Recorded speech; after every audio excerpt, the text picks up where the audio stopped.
Bonjour et bienvenue dans cette vidéo flash dans laquelle nous allons répondre à la question suivante: pourquoi le son ne se propage pas dans le vide?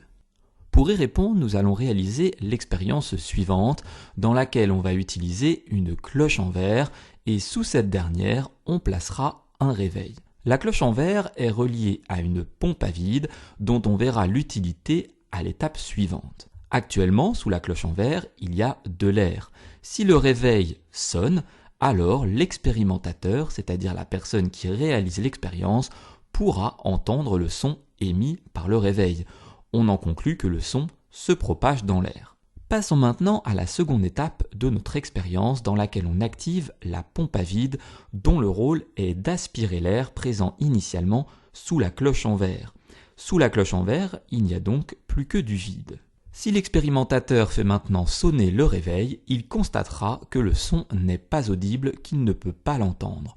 On en conclut que le son ne se propage pas dans le vide. Voyons maintenant pourquoi le son ne se propage pas dans le vide. Il faut dans un premier temps se rappeler que le milieu dans lequel le son se propage est appelé le milieu porteur ou encore le milieu matériel.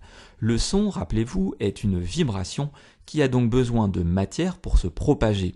En effet, les molécules qui vont composer le milieu porteur vont vibrer les unes après les autres, on dit de proche en proche, pour permettre à la vibration, c'est-à-dire au son, de se déplacer.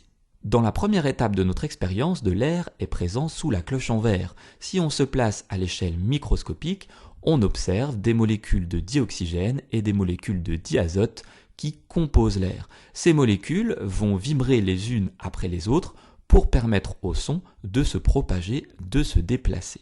Plaçons-nous maintenant à l'échelle microscopique dans la deuxième partie de notre expérience. Rappelez-vous, sous la cloche en verre, il n'y a plus que du vide. Le vide est en fait une absence de matière, c'est-à-dire de molécules. Le son ne pourra donc pas s'y propager. Une remarque importante pour terminer cette vidéo, il n'y a donc aucun son dans l'espace puisque les astres sont séparés les uns des autres par du vide. Cette vidéo flash est maintenant terminée, j'espère qu'elle a été claire. N'hésitez pas à vous abonner à ma chaîne YouTube et je vous dis à très bientôt pour de nouvelles vidéos.